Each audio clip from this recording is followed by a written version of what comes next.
federal government's going to run out of money in 2 days. There's no reason the government should shut down, and we're ready to pass a year-long spending bill to take care of this. We've been trying to work with the Republican leaders to avoid a shutdown. There's going to come a time when they have to take yes for an answer.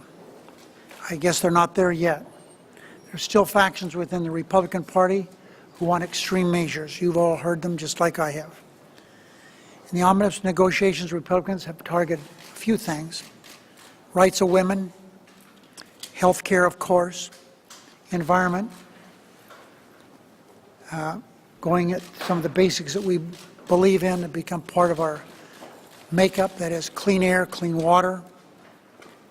They've, of course, really after doing something to weaken Dodd-Frank.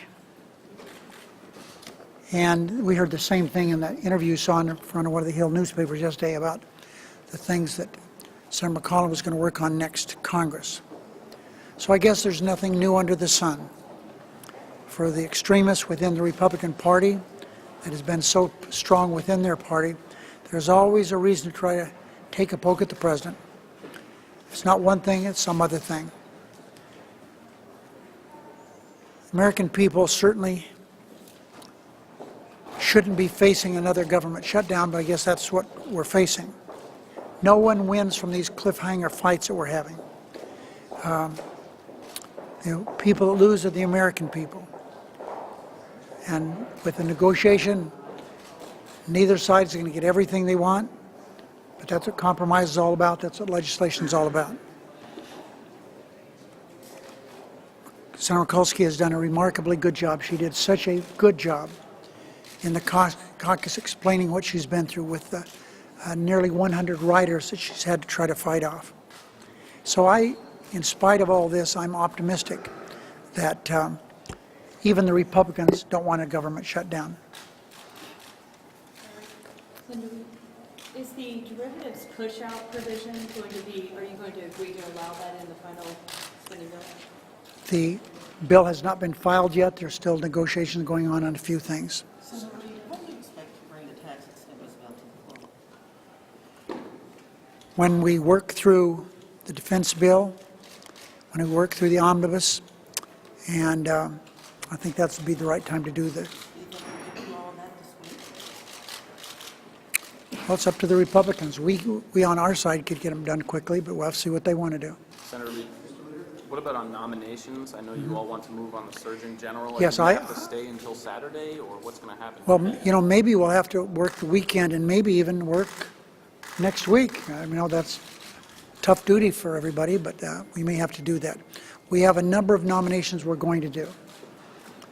We're going to do that. We have 9 judges left. We're going to do those. We're going to do Dr. Murthy. We're going to do the head of Immigration Naturalization, ICE. We're going to do Social Security Administrator and other things that I've given a list to the Republicans, and it's up to them to decide how long we stay. Senator Reid, do you expect? Yes. Somebody had their hand up here? On tax incentives, separate from the one-year bill that the House has already passed, Canada and Biden are working on a bill to make permit the charitable tax extenders. Would you be able to get that up on the floor over here, maybe even using it? I think it's going to be hard to get any new legislation up. We've got stuff that we have to work through. But Senator Wyden made a presentation to the caucus today. People know what's in that charitable donations thing the House has, and well, if there's a way to get it up, we will. Senator, on the CR, do you think you'll be on it on Friday? If the House doesn't? The omnibus? Yeah. Well, the omnibus, I'm going to file cloture on the defense bill today, which means we can move to it immediately if they'll let us do so. Otherwise, we'll have a cloture vote on Thursday. Of course, if we have to do cloture, they're entitled to 30 hours after that. And that takes us into Friday. And so I think that there's a very, very good chance we'll be here this weekend. Senator Reid, have you had any conversations, speaking of the defense bill, Have you had any conversations with Senator Coburn about his objection over the lands bill component, which I know you were very involved in putting together? No, I've had no conversation with Senator Coburn. Leader Reid. Yes. That decision has not been made by the House yet. There's been negotiations going on with that for 3 weeks. And it's my understanding that issue is still alive. Well, but what, the question is, it changes every day. I don't know what I'd be supporting. We'll have to wait and see what they do. Leader Reid, do you think the Congress has an obligation to vote on authorizing a U.S. military force against ISIS? We're going to, they're having a hearing today in the Foreign Relations Committee on AUM. They're going to perhaps report a bill out maybe on Thursday. And, each day that goes by, it's harder and harder to work on new bills. Will you push on a vote for that in the next Congress?